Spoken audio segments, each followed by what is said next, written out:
மாணவ நண்பர்கள் அனைவருக்கும் பேராசிரியர் பார்த்திபராஜாவின் அன்பான வணக்கங்கள். மாணவ நண்பர்களே, இன்னைக்கு நாம் பார்க்க இருக்கக்கூடிய பாடம் சீரா புராணத்திலிருந்து ஒட்டகை பேசிய படலம். நம்முடைய செய்யுள் பகுதியில் சமய நெறி என்கிற விழுமியத்திற்கு பொருத்தமான ஒரு பகுதி சீரா புராணத்தினுடைய இந்த ஒட்டகை பேசிய படலம் பாடமாக வைக்கப்பட்டிருக்கு. இந்த ஒட்டகை பேசிய படலத்திலிருந்து ஒரு 15 பாடல்கள் நமக்கு பாடமாக இருக்கு. சீரா புராணத்தை எழுதியவர் உமறு புலவர். தமிழின் மிகச்சிறந்த இஸ்லாமிய இலக்கியம் சீரா புராணம். இறை தூதர் நபிகள் பெருமானினுடைய வரலாற்றை பேசுவது சீரா புராணம். இறைவனால் இந்த பூமிக்கு ஏராளமான நபிகள், இறை தூதர்கள் அனுப்பப்பட்டாங்க. அதுல இறைவனால் கடைசியாக அனுப்பப்பட்ட தூதர் என்று முகமது நபியை சொல்லுவது உண்டு. அவர் வழியாகத்தான் இறைவன் தன்னுடைய வசனங்களை இறக்கி வைக்கிறான், தன்னுடைய செய்திகளை தருகிறான். அதுதான் திருக்குரான் என்று அழைக்கப்படுகிறது. அந்த திருக்குரானை ஓதிய முகமது நபியினுடைய வரலாற்றை பேசுறது தான் இந்த சீரா புராணம். 18ஆம் நூற்றாண்டில் தமிழகத்தில் வாழ்ந்த உமறு புலவர் சீதக்காதி என்கிற ஒரு வள்ளலினுடைய உதவியோடு இந்த காப்பியத்தை எழுதுகிறார். சீதக்காதி மிகச்சிறந்த வள்ளல், செத்தும் கொடுத்தான் சீதக்காதி என்று சொல்லுவது உண்டு. அப்படிப்பட்ட மிகச்சிறந்த வள்ளல், அந்த வள்ளலினுடைய உதவியோடு தான் உமறு புலவர் சீரா புராணத்தை எழுதுகிறார்.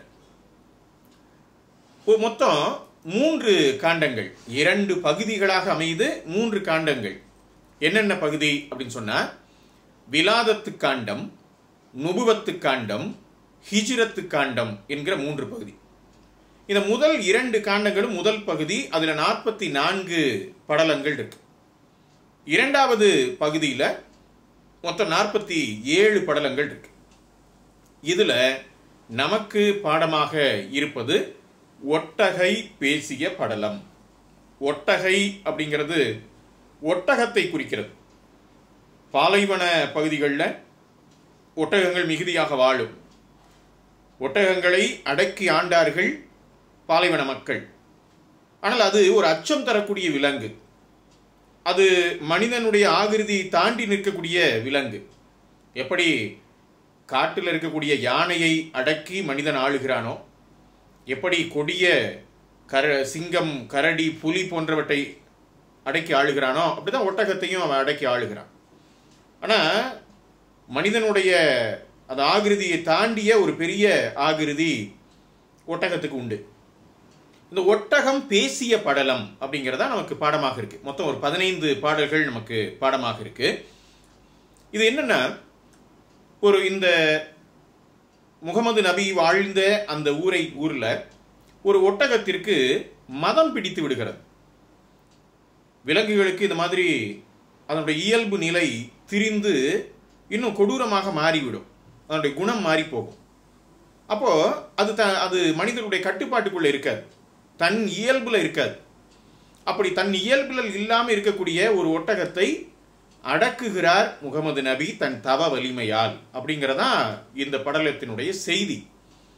அப்ப இந்த செய்தியை நமக்கு சமய நெறி, ஒரு சமயத்தை ஆழ்ந்து அந்த சமயத்தில் ஈடுபடக்கூடிய ஒரு சமய தலைவர் எப்படி ஆளுமை மிக்கவராக இருப்பார், அவருடைய பேச்சுக்கும் சிந்தனைக்கும் செயல்பாட்டுக்கும் எவ்வாறு மனிதர்கள் மட்டுமல்ல விலங்குகள் கூட பணிகின்றன என்பதை சொல்லுவதற்காகத்தான் நமக்கு இந்த பகுதி பாடமாக வைக்கப்பட்டிருக்கு. இப்போ 15 செய்யுளையும் நான் படித்து அதற்கு விளக்கத்தை சொல்லி இந்த பாடத்தை நான் நடத்தணும் அப்படின்னு நான் நினைக்கிறேன். முதலாவது செய்யுள். விரை தரும் அரவ மாலை வெற்பன திரண்ட தோளின் இறைதர பவள கொத்தின் நிரந்தரும் கனிவாய் வேதம் உரைதர தீனர் வாழ்க்கை உயர்தர விளங்கு கீர்த்தி தரைதர நபினர் செல்வம் தழைதர விருக்கும் நாளில். நபிகள் நாயகம் சிறப்புற்றிருந்த அந்த நாளில் அப்படிங்கிறது முதல் செய்யுள். நபிகள் நாயகம் இந்த மறைக்கு எல்லாம் நாயகம். இஸ்லாமினுடைய வேதத்திற்கு அவர்தான் நாயகம். நாயகன்னா தலைவன். மலை போலும் திரட்சியுற்ற தன்னுடைய தோள்கள், ஒரு ஆணினுடைய தோளை சொல்லும்போது அந்த தோள் வலிமை எப்படி இருக்கணும்? பெண்ணுக்கு மூங்கிலை போல இருக்கணுமா, மென்மையாக மெலிந்து. ஆனால் ஆணுக்கு மலை போல திரண்டு இருக்கணும் அப்படின்னு சொல்றாங்க. இது இந்த சாமுத்திரிகா லட்சணம் அப்படின்னு சொல்லுவாங்க. ஒரு ஆணுக்கான உடல் அமைப்பு எப்படி இருக்கணும், ஒரு பெண்ணுக்கான உடல் அமைப்பு எப்படி இருக்கணும் அப்படிங்கிறத இப்படி லட்சணமாக சொல்லுவது உண்டு. லட்சணம்ங்கிறது அழகு, வடமொழியில லட்சணம் அப்படின்னு சொல்றாங்க. இந்த மலையை போல திரட்சியுற்ற தோள்களை உடையவர். அந்த தோளில் என்ன அணிந்திருக்கிறார் நபிகள் பெருமான் அப்படின்னா, வாசனையை தரக்கூடிய குங்கும மலர்களால் செய்யப்பட்ட மாலையை வரிசையாக அணிந்திருக்கிறார். பவளத்தை போன்ற செம்மையான நிறத்தை உடைய கொவ்வை கனியை போன்ற அவரது திருவாய் வேதத்தை சொல்லுகிறது. அவருடைய திருவாயினுடைய அழகை சொல்றாங்க, வேதத்தை சொல்லுகிறது. எது? தீனுல் இஸ்லாம் என்கிற மெய் மார்க்கத்தை உடையவர்கள் இந்த வேதத்தை சொல்லுகிற போது அந்த வாய் அழகாகிறது. திருப்புகழை பாட பாட வாய் இனிக்கும் அப்படின்னு சொல்லுவாங்கல்ல, அந்த மாதிரி எல்லா சமயத்திற்கும் வேதங்களை பாடுகிற போது அந்த வாய் அழகானதாக மாறிவிடுகிறது.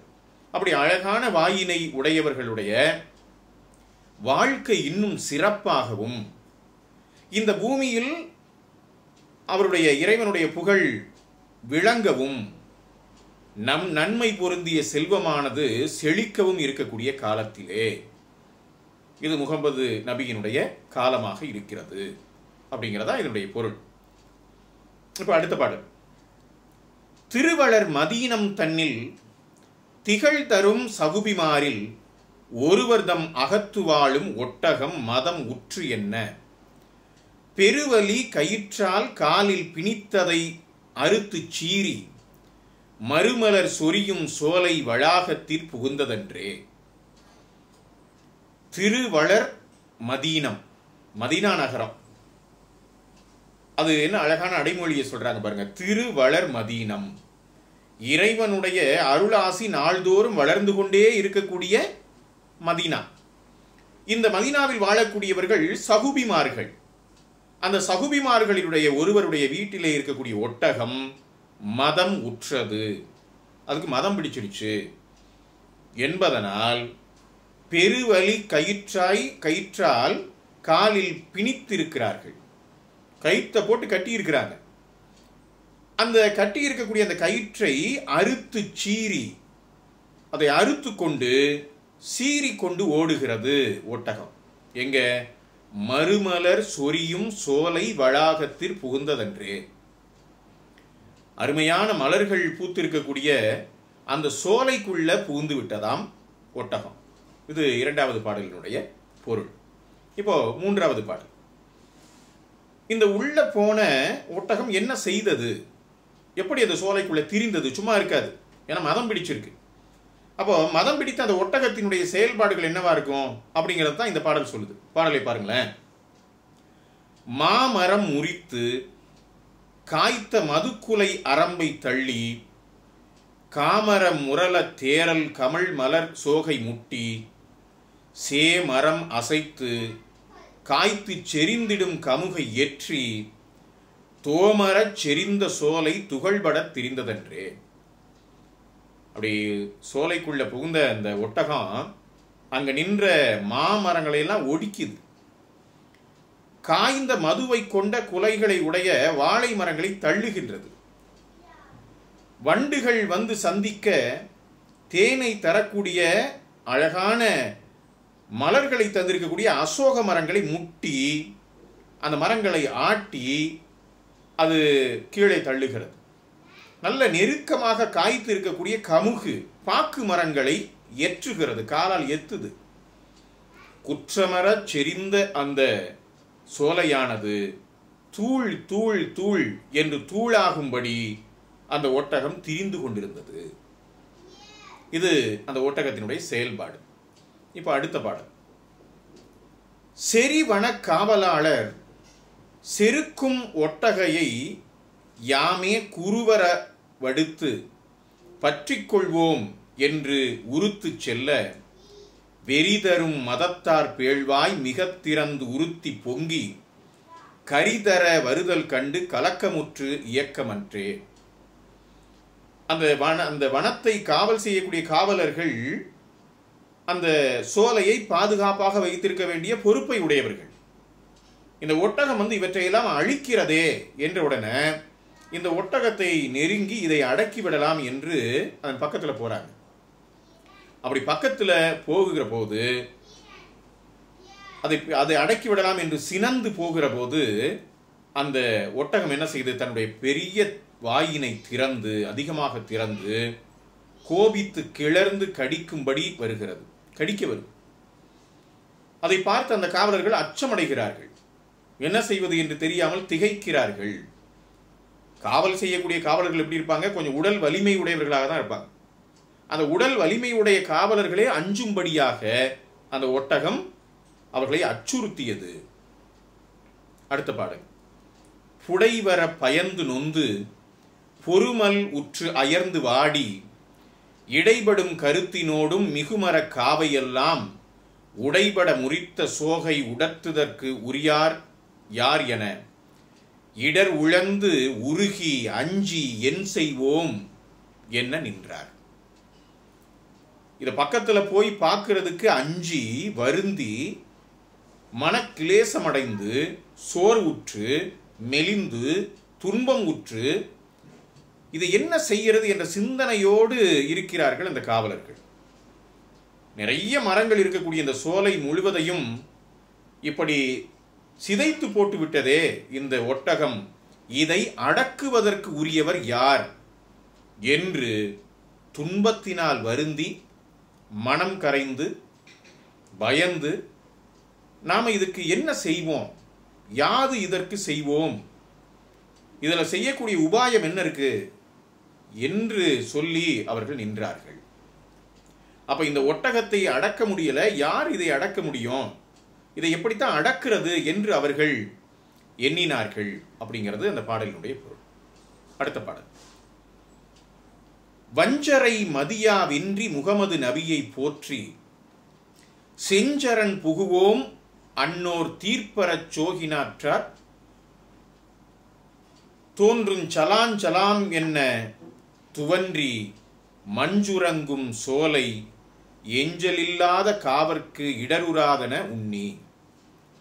அப்படி நின்ற அந்த நபிகள் பெருமானை அவர்கள் போய் புகழுகிறார்கள். அவருடைய செந்நிறமாகிய அந்த திருவடிகளில் போய் சரணடைவோம், அவர் காப்பாற்றி விடுவார் என்று அவரை போய் அணுகிறாங்க. நீங்கள் வாட்டமாகிய பயத்தை கொள்ள வேண்டாம் என்று சொல்லி அந்த ஒட்டகத்தினது வல்லமை இல்லாமல் அவர்கள் செய்வார்கள். எதை போல மேகங்களானவை தன்னுடைய மலைத்துளியை விட்டு நித்திரை செய்யாமல் இருக்கக்கூடிய இந்த சோலையினது குளிர்ந்த காவற்பாட்டுக்கு வருத்தம் நேரிடாது என்று கருதி இதை மீட்கக்கூடிய ஒருவர் நிச்சயமாக நபிகள் நாயகம்தான் என்று கருதி அவர்கிட்ட போய் நெருங்குறாங்க. போய் என்ன சொல்றாங்க, ஓடினர். முகமது நபியோட ஞாபகம் வந்ததுன்னா ஓடுறாங்க முகமது நபியை சந்திக்கிறதுக்கு. ஓடினர் சலாம் சலாம் என்று உரைத்தனர். பலரும் ஒன்றாய் கூடினர். நபி ஏத்தும் கொற்றவா யாங்கனாலும் தேடிய பொருளே என்ன சென்னி மேல் 2 தாளும் சூடினர் நடந்த செய்தி சொல்லினர் மகிழ்ந்து எழுந்தே.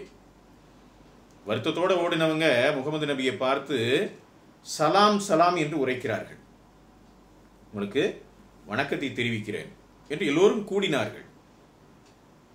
கொற்றவா எங்களுடைய தலைவரே, யாங்கள் நாளும் தேடிய பொருளே, வாழ்நாளெல்லாம் நாங்கள் தேடிய அருஞ்செல்வமே முகமது நபியே என்று சொல்லி சென்னி மேல், சென்னினா தலை, தலை மீது முகமது நபியினுடைய 2 தாளினையும் 2 பாதங்களையும் எடுத்து சூடினர். அப்படின்னா அவரை பணிகிறார்கள். நடந்த செய்தி சொல்லினர் மகிழ்ந்து எழுந்தேன். மகிழ்ச்சியோடு நடந்த செய்தியை சொல்லுகிறார்கள். ஒட்டகம் சோலையை அழித்ததுங்கிறது சோகமான செய்தி இல்லை. இவங்களுக்கு ஏன் இங்கே வந்து மகிழ்ச்சி வருகிறதுனா, அந்த சோகம் உடனடியாக தீர்க்கப்பட போகிறது என்ற மகிழ்ச்சி. அப்படி அந்த மகிழ்ச்சியோடு அதை சொல்கிறாங்க. இப்போ அடுத்த பாட்டு. நடந்தனர் பதந்தோம் யாமண்ணினர் குடையாய் மேகம் படர்ந்தன வேதமெங்கும் பரந்தன நாணவாசம் தொடர்ந்தனர் சகுபிமார் கடுதித்தனர் அமரர் அஞ்சி கிடந்தனர் குபிரர் சோலை கிட்டினர் இறைவன் தூதர். இப்படி சொன்ன உடனே யாவருக்கும் இறைவனாகிய அல்லாவினுடைய நாமத்தை சதாகாலமும் சொல்லிக் கொண்டிருக்கக்கூடிய முகமது நபி பெருமான் பூமி மீது பாதங்களை தேயாமல் நடந்து போனாராம். ஒரு ஆன்மீக ஞானி இப்படி நடக்கும்போது எப்படி இருக்கும்? பூமிக்கு வலிக்காம நடப்பாங்க. அப்படி பூமி மீது பாதங்கள் தேயாமல் அப்படி பட்டும்படாம மென்மையாக நடந்து போனார். ஏன்னா இப்ப அவங்க ஓடி வரும்போது எப்படி ஓடி வந்திருப்பாங்க? நீலம் அதிர பதற்றத்துல பயத்துல இது என்ன ஆகுமோ அப்படின்னு தொங்குன்னு ஓடி வந்திருப்பாங்க. இப்போ நபிகள் வந்து இந்த செய்தியை கேட்டுட்டு சோலையை நோக்கி நடந்து போறாரு. அவர் நடைய எவ்வளவு அழகா சொல்றாரு பாருங்க. இந்த பதட்டம் முகமது நபிக்கு கிடையாது. ஏன்னா இறைவன் இருக்கிறான், எல்லாவற்றுக்கும் தீர்வு சொல்ல அல்லாஹ் இருக்கிறான். அல்லாவை சரணடைந்தவர்களுக்கு என்ன பயம்? எனவே அப்படி மென்மையாக நடந்து போனாராம். பூமி தேயாமல் நடந்து போனார். மேகத்தை கவியாக நன்ன பெற்றார்கள். புறக்கானுள் அலீம் என்னும் வேத ஒலி எவ்விடத்தும் பரவிற்று. ஒரே எல்லா இடத்துலையும் அலீம் அல்லாவே அப்படிங்கிற ஒலி கேட்டதான். கஸ்தூரி வாசனையானது எங்கும் படர்ந்தது. ஏன்னா முகமது நபி வருகிறார். அப்படி முகமது நபி வரும்போது அல்லாஹ் என்கிற நாமம் எங்கும் ஒலிக்கப்படுகிறது. கஸ்தூரி வாசனை வருகிறது. இந்த அசுகாபிமார்கள் பின்பற்றி செல்லுகிறார்கள். முகமது நபியை பின்பற்றி வருகிறார்கள். தேவர்கள் எல்லாம் புகழுகிறார்கள், அதிசயம் நடக்கப் போகிறது என்று. காபீர்கள் அல்லாவுக்கு எதிரானவர்கள்லாம் பயந்து போய் கிடந்தாங்க. இப்படிப்பட்ட சூழல்ல முகமது நபி போய் சோலையை சேருகிறார். அடுத்த பாட்டு. ஆய் சீரை தூவி புட்கள் அனைத்தும் ஒன்றாக கூடி வாய் திறந்து அரற்றும் ஓதை முகமது நபியே எம்மை தாயென வளர்த்த சோலை தனக்குறும் இடரை தீர்க்கவே அருள் செய்வீர் என்ன விளம்புவ போலும் அன்றே. இப்படி போய் சேர்ந்த உடனே அந்த சோலையில் இருக்கக்கூடிய அன்னப்பட்சிகள் இருக்குல்ல, பட்சிகள் பறவைகள் இதெல்லாம் ஒன்னா சேர்ந்து தங்களுடைய வாயினை திறந்து சத்தம் எழுப்புது. என்ன சொல்லுது? நபிகள் பெருமானே, எங்களை தாயை போல வளர்த்த இந்த சோலை இப்போ பெரிய துன்பத்திலே கிடக்கிறது, அதை இல்லாமலாக்க கருணை புரிவீர்கள் என்று சொல்லுவதை போல இருக்கிறது. தற்குறிப்பேற்ற அணி இது. எது?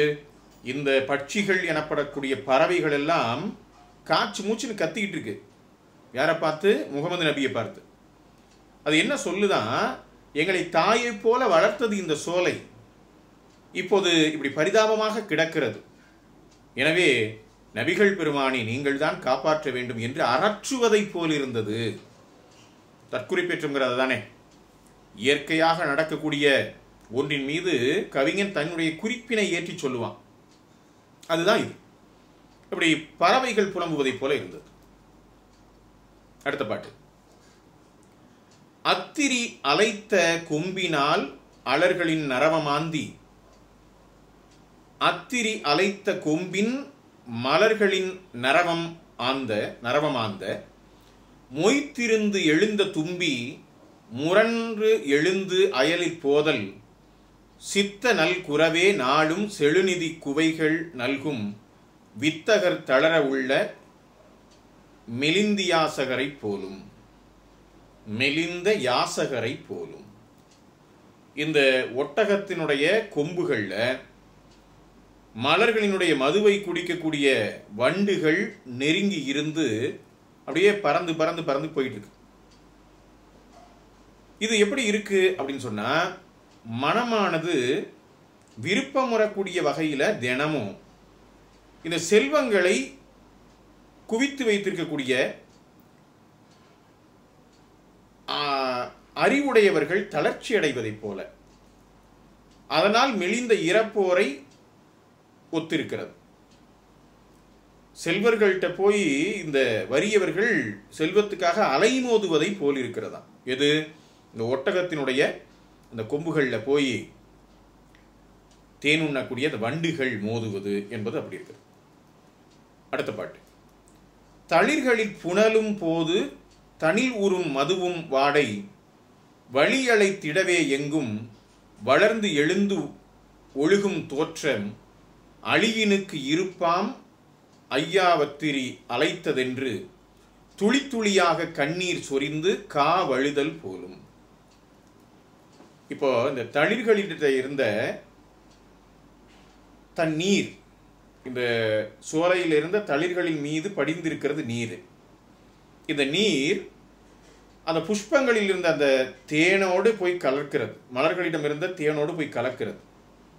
வாடை காற்றானது வீசுகிறது, அதனால் எந்த இடத்திலும் அது சிந்துவதை போல் இருக்கிறது. எது? தண்ணீரும் தேனும் கலந்து சிந்துவதை போல் இருக்கிறது. அன்பிற்கு இருப்பிடமாகிய நபிகள் பெருமானே, இந்த ஒட்டகமானது என்னை வருத்திற்று என்று சொல்லி திவலை திவலையாக கண்ணீர் சிந்தி அந்த சோலை அழுவதை ஒத்திருக்கிறது. இது எப்படி கொண்டு போய் பொறுத்துறார் பாருங்க உமர் புலவர்.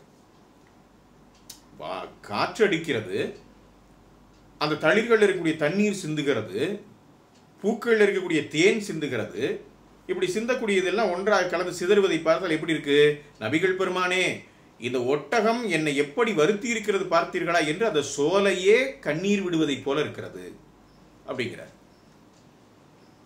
இப்ப அடுத்த பாட்டு. சோகு சென்று அலைப்பம் ஆழ்கி துயருறும் பொழிலை கண்டு பாகுர இருந்த அவ்வாவி பாங்கியால் இலக்கணைதி ஏகுரா பயங்கொண்டு ஏங்கி இருஞ்சிறைக்கு உள்ளாய் உள்ள ஆகமும் தெரியா வண்ணம் அடைபட கிடந்தாழுத்த. அப்படியும் இல்லாம இந்த ஒட்டகமானது போய் வருத்தத்தை தர, அதனால மயங்கி துன்பத்தை அடைந்த இந்த சோலையை பார்த்து பக்கத்தில் இருக்கக்கூடிய தடாகம், தண்ணீர் இருக்கக்கூடிய அந்த வாவி தடாகம், அது பாங்கியின் இலக்கணம் அறிந்து தானும் அலக்க நெய்தி. இந்த சோலைக்கு பக்கத்தில் இருக்கக்கூடிய இந்த தடாகம் இருக்கு, தண்ணீர் தேங்கி இருக்கக்கூடிய அந்த வாவி இருக்கு, அது பாங்கியாம், சோலையினுடைய தோழியாம். அப்ப தலைவியே இங்க குலை ஊற்று கிடக்கிறாள்னா தோழியோட நிலைமை என்ன? தோழியும் வருந்துவா இல்லையா? அப்படி தோழியும் வருத்தமுற்று அச்சம் கொண்டு பெரிய காவல் இருக்கக்கூடிய அந்த இடத்துல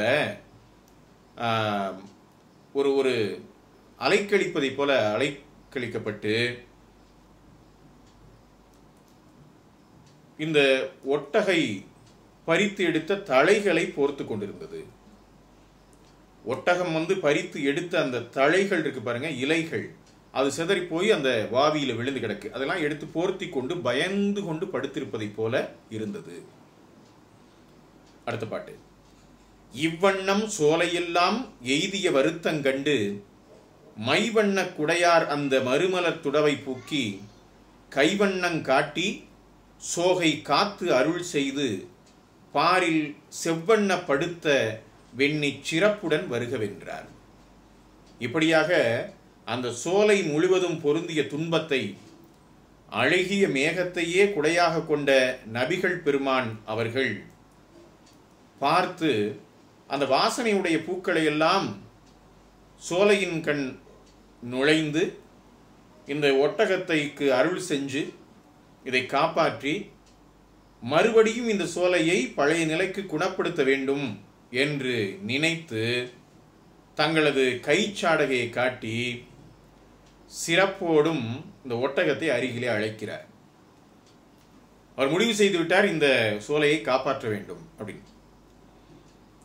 இந்த சகுபிமார்கள் எல்லாம் அல்லது காவலர்கள் எல்லாம் அஞ்சி விலகி நிற்கக்கூடிய அந்த ஒட்டகத்தை பார்த்து அப்படி கை காட்டி கூப்பிடுறாரு, வா அப்படின்னு பக்கத்துல கூப்பிடுறாரு. ஒட்டகம் பக்கத்துல வருது இல்லையா? அதை எப்படி அதை சொல்றாரு உமர் புலவர். பருப்பதம் நடக்க காலும் படைத்திரு கண்ணும் கண்ணி நெருப்பும் அந்நெருப்பு கொத்த நெஞ்சமும் நெஞ்சில் வேறே விருப்பமும் விருப்பமில்லா மேனியும் மேனி கொவ்வா கருப்பிடித்து இறையோன் வைத்த கழுத்தும் கொண்டு எதிர்ந்ததன்றே. ஒட்டகம் எதிரில் வருது, வா என்று நபிகள் பெருமான் அழைத்ததும் ஒட்டகம் வருகிறது. அது எப்படி இருக்கு? அதற்கு தோற்றத்தை விவரிக்கிறார். எப்படி இருக்கு? மலையானது தனது அந்த மலை நடக்கிறதுக்காக 2 பாதங்களை ஒட்ட வைத்துக் கொண்டதை போல இருக்கு. பார்த்தா அவ்வளவு உயரமா இருக்கு, மலையே பெயர்ந்து வருவதை போல இருக்கிறது. 2 விழிகள் இருக்கு பாருங்க, அந்த விழிகள்ல நெருப்பு கனலுகிறது. ஒட்டகத்துடைய கண்ணை பார்த்தா பயமா இருக்கும். நெருப்பு கனலுகிறது.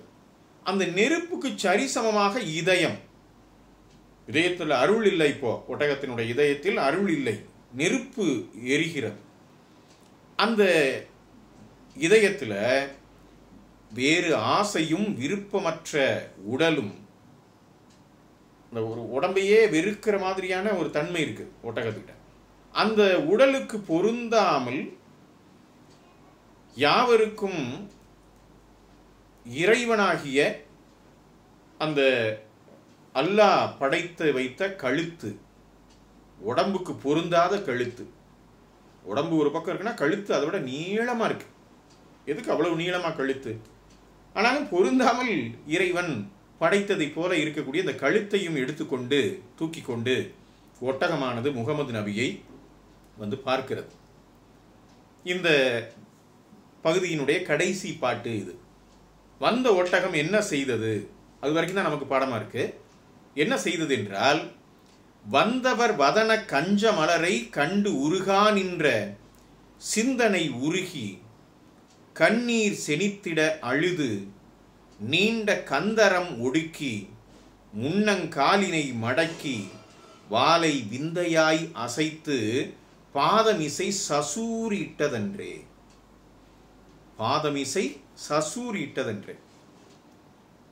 மடங்கி உட்காரு. அப்படி எதிரில் நின்ற அந்த ஒட்டகம், இப்போ மற்றவங்களாம் பார்த்தா ஒட்டகத்தை இவ்வளவு பக்கத்தில் பார்க்கும்போது அஞ்சி இருப்பார்கள்.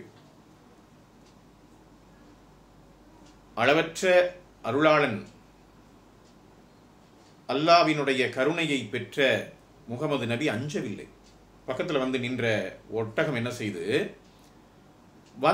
நின்ற அந்த முகமது நபி பெருமானுடைய தாமரை புஷ்பத்தை போன்று இருக்கக்கூடிய அந்த முகத்தை பார்க்கிறது. தாமரை மலரை போல இருக்கக்கூடிய அந்த முகத்தை பார்த்து கண்ணீர் விட்டு அழுகிறது. அப்படியே சிந்தை உருகி கண்ணீர் விட்டு அழுகிறது.